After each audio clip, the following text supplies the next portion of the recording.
What is up, my friends? Welcome to another video. In this video, we are going to do some macro analysis on Bitcoin, and it's going to be a little bit longer of a video. And obviously, if you don't care about cryptocurrencies, then don't worry about watching it. But if you are curious, especially what's going to happen or what could happen and sort of the macros over the next 3 to 4 years, then this is the video for you. So let's go ahead and dive right in. Now, first off, this body of work that I'm going to be showing you and working through is a combination of multiple people's work. Most of this is not mine, and so I'm going to go ahead and put their handles on the screen now. There are very few people that are left in the cryptocurrency market that actually know what they're talking about. The sad reality is that most people, especially Twitter personalities, they don't know what they're doing. If you listen to them, you might get wrecked. I think it's really, really important to, at a basic level, understand human psychology and understand market cycles. Now, this is something that I didn't take serious. I got introduced to this stuff, Wyckoff, market cycles, Wall Street cheat sheet. We've all seen this stuff, right? I got introduced into this beginning of 2018. It's basically right when the CME launched and Bitcoin crashed, and then I started looking for reasons why. And I went through rabbit holes. One of the rabbit holes was suppression and manipulation, and I liked that one because it fit the agenda of me being a victim. So I stuck with that one for a while, but then I came back to, in about mid-2018, I came back to market cycles again and started really taking it serious and looking into it. And there's only a couple people that take this stuff serious. So the first person that I got this information from, he's kind of newer on the scene, there we go, I'm on there, is Bob Lucas. Of course, have all their stuff on the screen and their links in the description, and I hope I'm using this under fair use. Most of this stuff I have actually took and put onto my own chart, so thank you so much, guys, for your work that you do. Hopefully giving you guys a shout out and stuff like that gives you guys some more subscribers. If you guys want more in-depth specific Bitcoin stuff, these are the people that you will want to follow and really pay attention to. So okay, Bob Lucas is the first guy. He was one of the ones to present the 4-year cycle. There's another person, I just didn't get their, I don't have their information because what I saw was from the end of 2018. The second big person that's had an influence on this chart, the data we're about to go through, and just my overall strategy is Kazanomics, which not really that popular in crypto and Twitter for that matter. And most people, when he's doing a live stream and when he's, you know, talking, are ignoring it. And it's because I think he's very, very good at what he does, and he makes a lot of people look bad. He makes a lot of fake gurus look bad, and there's a lot of fake gurus on Twitter. Overall, just in the finance space, right? Even to kind of zoom out for a second, like Hedgeye is a really, really great research and intelligence firm, and they're constantly chopping down bullshit like CNBC, Fast Money, and Jim Cramer and people like that because they're garbage and they're all over TV and they're pandering to a demographic of people who don't know better, and they're helping them get wrecked. They might be really, really nice about it. I think of Kaz as somebody who's not nice, really, really blunt and cusses a lot. So anyways, if you can handle it, he's somebody that if you're in the Bitcoin space, then you'll want to pay attention to at least the charts that he puts out, because he has made some insanely great predictions, macro predictions about the overall cycles. And the thing that I really got from him was paying more attention to pieces and elements of the macro cycle. And then he also brought up Qualcomm and the internet bubble and comparing the run up in crypto, specifically in Bitcoin. He brought all that up and compared it, and it's very, very relevant. So we're going to go through all of that today. Believe me when I say that this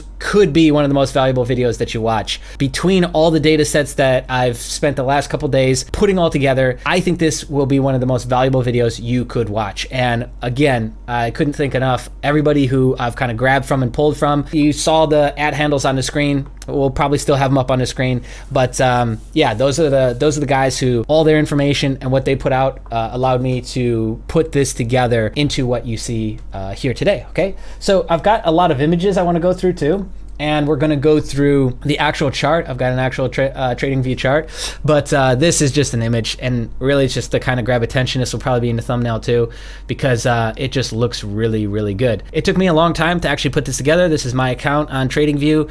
It actually took me forever to put this thing together. I was staying up all night last night doing it, and then I also put together the final touches on a Bitcoin report, which is literally the most jam-packed 15-page report I think I've ever made. And if this doesn't make a bullish case for Bitcoin, I don't really know what would. So if you want to download that, it is a free download. That's in the comment section. That's going to be one of the only links that is for me. All the other links are going to be for all the gentlemen who I pulled this information and data from to put together what I'm about to share with you today. Okay, so you ready? Yes? Yes? Okay, let's dive in. I'm going to shut my camera off so that way we got more space on the screen. Okay, there we go. Every market has its own cycle, and some of them last a really long time, some of them don't last a long time at all. And then within a cycle, there's the micro cycles and macro cycles and decacycles and bigger, right? And all this stuff just stacks on top of each other. And so the most notable cycle that I've seen presented 3 or 4 different ways is just this basic economic model that we see here with Bitcoin, okay? And there's a lot going on in this chart. I will break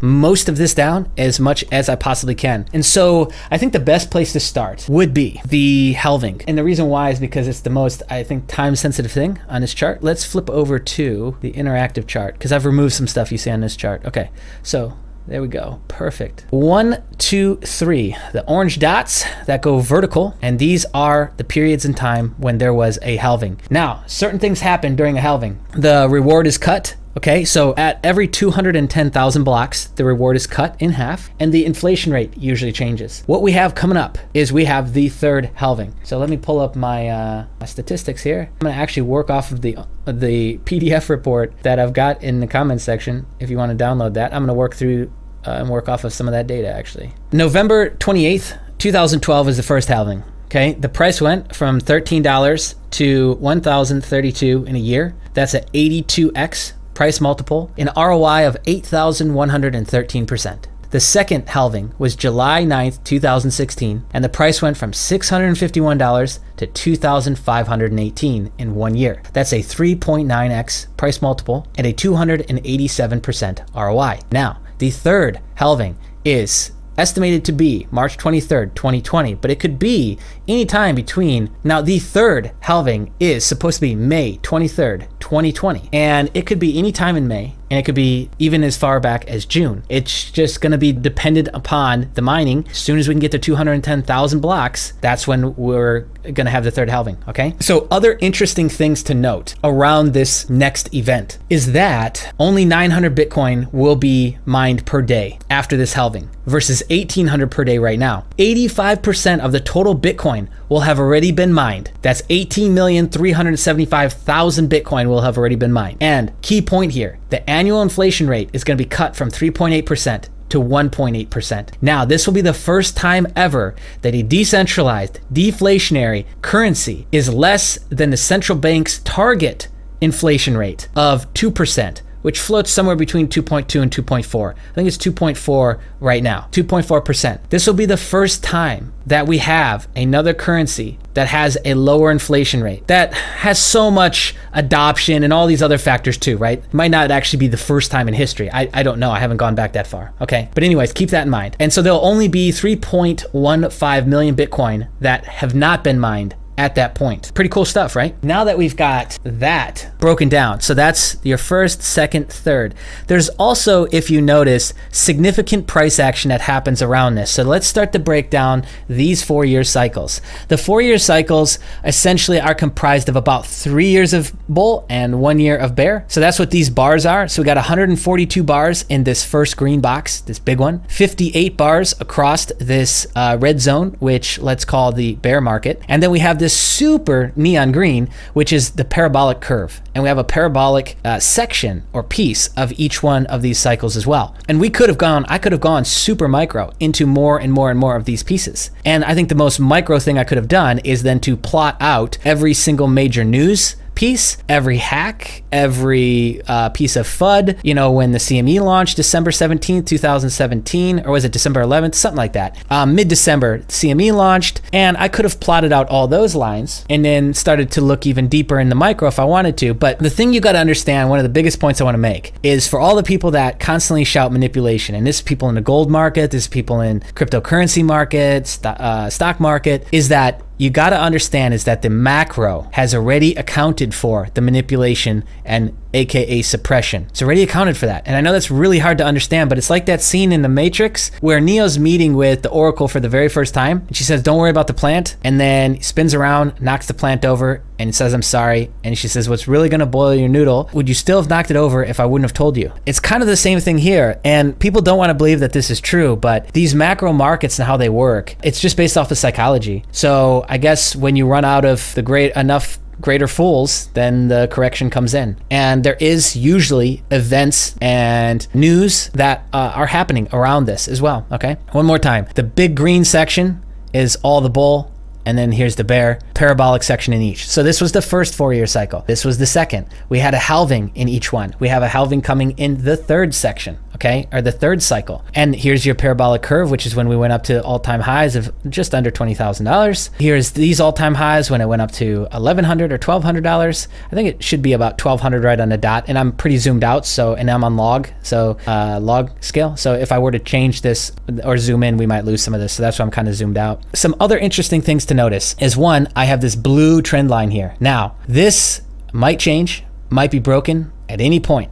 This is fully supporting the wicks all the way up. If I would have had it cut through some of the wicks, it would have just been to fit my bias. And I know that this can be used sometimes to properly show an economic cycle. Let me pull this up for you. Typical cycle works like this. It has a peak and it has a trough, and it has expansion and contraction, okay? So here it is. So here's your median trend line. And then here's your peaks, here's your troughs, and it's breaking up and down, like a wave over that line, okay? Contraction and expansion. So that's like a typical basic economic model, okay? We could have made this one work like that if we would have tightened this line and made it run a little bit higher, sweeping and scooping through this whole period here. Let's also shut off these EMAs. Okay, if we would have had this swooping through this whole territory here, we would have actually done that. And so it would have showed support through here, still started at the same exact spot, but it would have crossed through here, and all that would have proven was, again, the trough and peak. You can draw this a couple different ways. I just like to draw it as it is, which is a trend line that supports the actual price action on the weekly chart. I didn't mention that, but I assume those that are paying attention would have picked up on this. I am on the weekly, by the way. What's important to notice here is that it is not exact science, and cycles never will be.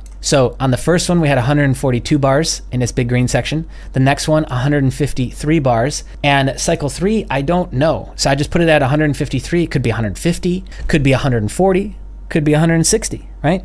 It might be longer on the 3 years of predominant bull, and then the 1 year of bear. What do we have here? The first one was 58 bars. The second one was 52 bars, or 364 days, 406 days here. And the third one, it might be around in that area, give or take a few, right? So this one was a separation of 6 bars. This could be the same, plus or minus. Same goes for this. So we don't have those exact numbers, and I don't think it's important to really focus on those exact numbers. We are just looking at a projection and what is possible. Now, the next lines I want to break down are the actual major breakthrough points, okay? So we have the first one here that you see I drew out to fit the top of this wick, land on that perfectly, and this other one here, even though it looks like it's going over, it might just be log lapping over each other. And so that signaled the first parabolic curve here, and then we cooled off. We came back down for 58 bars, and that was when everyone capitulated and sold and gave in, right? And got out. Along comes some more accumulation. We get some price action, second halving happens. And then later on, we cross back over the previous high, which was the 1200, and we start to go parabolic up to about 20,000. And then we have a cool off period of 52 bars, which just wrapped up in December. What is that? What's that date? December 3rd-ish, 2018. And now we are still being supported by this diagonal trend line for the time being, but now we are starting to make our way up. So where will it probably go parabolic again? Well, we can make the assumption as soon as it crosses over this pink line again, all the way up here, it'll go parabolic again. And where it'll stop, it's hard to say. So we could take an idea of like the exact size of this box and this box and take something that's similar to that and then just copy and paste it and apply it here, which would give us an idea. I didn't want to do that because, again, the target really isn't what's most important here. You can get some ideas by if this trend line stays intact and it continues to ride along here, and then it closes above this 20,000 and then goes parabolic. Gosh, where could it stop? somewhere over 100,000 would be my estimations. And then it's going to come down and cool down. And a lot of these previous lines that are going to be made through this whole section here will then act as support and resistance. Okay, and we do have some basic ones like what you see here. I have the 50, 100, and 200 EMAs. 200 is this green one here, and it's kind of zoomed out, but on the weekly, we are now floating above the 200 EMA. On the 1 day time frame, we are above the 200, as you can see here. So on a 1 day, we're well above it. Okay, 7 consistent weeks that the price has been going up on Bitcoin. There is a lot of other sub stats that are very, very interesting that support not only the market cap growing on cryptocurrencies as a whole, mining difficulties going up, on-chain transactions going up. What else? A lot of pieces, a lot of micro pieces. We'll get into some of those at the end here. Okay, let me shut these back off. Okay, so we explained these. You get the cycles, 4-year cycle total. So we also see this red line, and this just kind of is to show the top or the kind of parabolic curve from this direction, okay, instead of supporting it and swooping this direction like a U. This is more like an N. And there's a connection point here. I don't know if those two trends will actually connect and converge at this point. I don't know.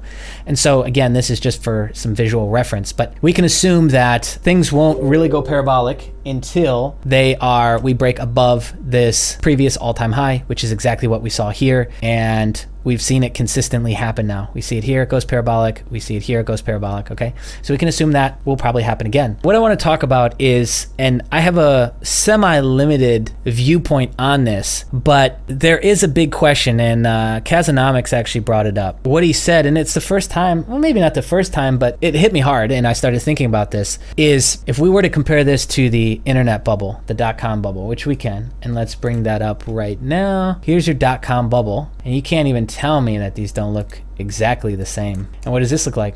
This looks exactly like the Wall Street cheat sheet. Hold on here. I'm doing a bad job of having these all pulled up at the same time. You could lay these, literally probably lay these over the top of each other. What do we see here? We see a dip, a double dip here, W, boom, boom, boom, boom, boom, up, and then hit the first peak. What do we got here? We got many W's, but there's your big one. W right there, kind of elongated, stretched out. And then we got a double dip at the top, and then it starts to slowly work its way down. And this worked its way down really slow. 90% retracement from the movement. This is much more dramatic in terms of straight down. This one took a little bit longer, but this is a daily. On a weekly, it looks very similar to this. Okay, now let's take a look at the Wall Street cheat sheet, just to show you that. In case you've never seen this, by the way, you should take a look at it. And what do you know? We've got these kind of W actions going up, and then we got a double, boom, boom, and then we got a slow death all the way down. Look at the emotions here. Disbelief, hope, optimism, belief, thrill, euphoria, yes! Complacency, nah. It's just cooling off. We're gonna keep going to the moon. This will never come down, guys. Never come down. Stay strong. Hodl. Hold your position. Anxiety, fuck, man. Maybe I should start to sell. I don't know. Denial. My investments are with great companies. It'll come back. Panic. Shit. Everyone's selling. I need to get out. Capitulation. They sell. Anger. And this is all part of the market. Okay, you will have a ton of people in cryptocurrency who hate it. They never come back. They never, ever, ever come back. And it sucks, but it's just part of the game. Okay, so this .com bubble looks exactly like this. It looks like the Qualcomm bubble, and it looks like the gold bubble, and it looks like many others. Bubbles happen all the time. But then there's this next phase, and what's gonna drive the next bubble? And that was the question. And that got me thinking, do we have, because in the internet bubble, once it all crumbled, what emerged out of that? Well, we had a very ghetto version of Amazon get its start. If you've ever gone back and looked at the very original site of Amazon, it's awful. Go back and look. You can find it on Google Images. We had PayPal and payment processors start. And who came out of that? We had your Elon Musk, Peter Thiel, Jeff Bezos, who are now uber billionaires, and they provided huge value back to the ecosystem, to the internet ecosystem, right? To the .com bubble. So the .com bubble never went away. It just came back into its next wave, its next group of cycles, its next macro. There you go. It is a very interesting thought. What will drive that in crypto? Who's in crypto right now that's going to be the Jeff Bezos, the Elon Musks? Very good question. Very good thing to think about, okay? And I'll just leave that question for you to think about, all right? So there you go. There's your kind of macro cycle on this. And so I do want to address one thing, and I'll give his info as well so that you can check it out. There's somebody that I started following in December, right after CME dropped. So literally almost at this line, it's within a couple days of this line here, is the CME future contract open. And I had no clue what that meant. I just thought it meant institutional money was coming. Yay, hooray, bust out the champagne. We're going to go to the moon. And everyone thought that. Everyone who didn't have a clue thought that. And I was one of those people. And then when it didn't happen, I was in complete shock and denial for about 6 months. Then I finally figured out that I need to get my shit together and I need to figure out what's actually going on here, because I refuse to make the same mistakes over and over again. And even though I do, I make a lot less. So anyway, yeah, at that point, I found somebody who was talking about this suppression, and the suppression that's gone on in platinum, palladium, silver, gold, and now Bitcoin, because of the future contracts. And phase 1 is futures, phase 2 is ETFs. Now, I do believe that manipulation happens. It's been admitted now. We have the JP Morgan case that's happened, and we have a couple other cases back in 2011 and one in 2017, I think, as well, with various custodian brokers. But that is all factored in to the macro. That's all factored into the psychological cycle that's going on here. If it didn't, there would be absolutely no patterns at all. And to think that these patterns are absolutely random and have nothing to do with human emotion, I think is one of the silliest things that you could do. So within any market, you have people who think that you have your different groups of believers, right? You have your TA people. Then you have your fundamental people. So TA, fundamental analysis, FA. Then you have your people that think everything works off of news cycles. Then you have people that think that it's manipulation and or suppression. Those things happen in all markets. They happen in the stock market. Even with all the regulatory bodies and agencies, they're just really, really good at it. But you don't think they front run IPOs every day? You don't think that based on their location and their ability to connect to the servers, they're able to execute trades quicker? Which is essentially front running. You don't think that they're spoofing? You don't think that the exchanges might be faking volume? That might not be going on as much in the stock market. It's really big in crypto, actually. But there are things going on every day. Now, a lot of people try to use that as an excuse, as a straw man argument. Oh, I'm the victim. Feel bad for me. I can never win. The little guy can never win. Fuck the government, right? I think that that's a dangerous belief path to walk down, because I've done it. And you know what? At the end of the day, you end up pretty miserable, and you still need money, and you still need to make smart investments and do things for your family and to create your own legacy. And I think those are really, really important. So at some point, you kind of got to get over that and get past that, the anger phase of that, and stop playing the victim and just take ownership. Like, nobody's coming to save you, and they shouldn't. You shouldn't want anyone to come save you ever. The government, the president, nobody. Save yourself. And you save yourself through learning what you need to learn and making the plan and executing the plan. And I say that a lot. And I think there's a lot of core issues here that we need to just kind of try and compact into a few sentences. Most people think that investing takes some sort of magic, that investing is hard, that the guys who know how to do it only sell $20,000 programs and have coaching programs and sell newsletters like Agora, and most of that, you got to understand, is just crap. The things that I'm talking about here and what I've just pointed out, people's ability to be able to see these cycles, is not magic. It is not really something that you got to go to school for or spend your whole life studying. The longer you do it, the better you get at it, just like with anything else. But a lot of this you can spot pretty quick, and that will allow you to make educated decisions. And if you can't, then being able to find your way through a market to somebody who does is entirely possible, because I've been in crypto for 1.5 years, and I can tell you a long list of people who don't know what they're talking about, and I can tell you a very small list of people who do know what they're talking about. I was able to find that if it was that hard. I came into this space brand new, had no clue about investing, really had no clue about economics either. All that was possible. Not because I'm better, not because I'm special, just because I put into work. And at the end of the day, a lot of stuff comes back to that, doesn't it? Just putting into work, doing what it takes to get to what you want. And I think if people just, first off, if they created their own investment strategy instead of following somebody else's, and they're a hodler this week, and then next week when BNB runs up, they say, oh, screw that, and they bail out on this position, spend the money to transfer the money over, or jump into this position for BNB, but by the time that happens, they miss it, or they buy the top again, and they lose money, because then BNB retraces back down, and then they, oh man, crap, okay, I'll get the next one, and then they jump on the next one, and they're constantly just giving away their money, dwindling away their money till they got nothing left. That's your typical average investor. And there's some people who might be saying, yeah, you're crazy, you don't know what you're talking about. Okay, let me pull this up really quick for you. 20-year annualized returns by asset class, 1999 to 2018, put together by a lot of people. Look at all these sources. Dates are marked as March 31st, 2019 for most of this stuff. And what we got over here, all the way to the right, I actually did an email on this. If you want to check us out, empirealerts.substack.com. Average investor, 1.9%. That's not even the inflation rate. So most people are losing 0.3% every single year. Why bother investing? Just sit on your home, do nothing, right? There's something that's pulling us into this because we want a return. We want more. Unfortunately, a lot of us confuse what we could get over a nice distance of time with trying to get rich quick. And then when we lose, we try to double down.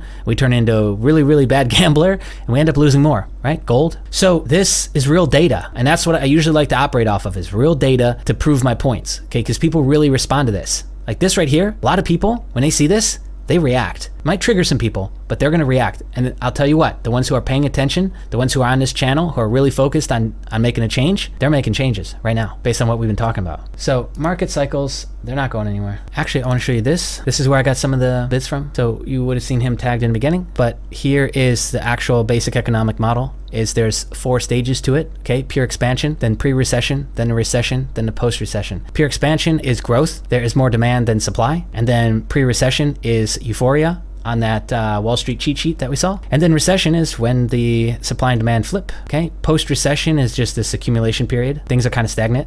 Stabilization in the price occur. Then it starts all over again. And so this is a little choppy, but overall I like it. It presents the picture, a pretty similar picture.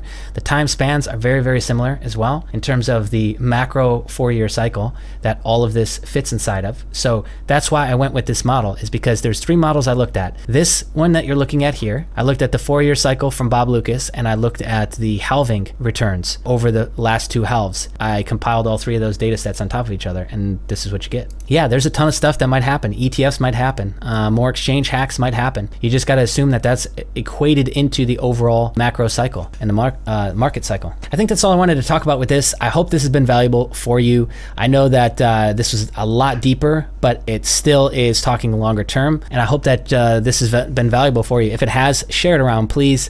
Let's get more eyes on this. I think there's been a lot of people that have been shaken out of crypto. There's a lot of people that think it's a Ponzi scheme, that think it's not going anywhere. And at the very least, if they just understood how the market cycles worked, I think they'd be able to make a better decision. And that's all I care about. If they come into crypto, great. If they don't, great. Doesn't matter. But if they understand, then this will apply and change their life fundamentally. And that's what I think is the most important part of everything I just talked about. So share this around if you think that people will like it. And underneath this video, essentially everything we talked about and a ton of micro pieces I have broken down into a free PDF. You can download it below, share it around. It's got a lot of the same information and a lot more about some in the trenches stuff, okay? And if you're brand new to the channel from somebody sharing it or this getting around in a playlist, suggested newsfeed, whatever, then go ahead and subscribe, hit the bell notification. That way you get more alerts when we make posts. You'll also get the alerts when we do community posts, which I do quite often. I do polls, I share imagery, and I share cool stuff that I don't bring up in videos. So check out the community tab. You'll see all that. Obviously, you'll get those alerts and they'll show up on your mobile newsfeed if you're subscribed and you hit the bell notification. If you got something to say about this, I'd love to hear your feedback underneath in the comments section. And that's all I got for this video, my friends. Stay tuned. More content coming soon. Bye.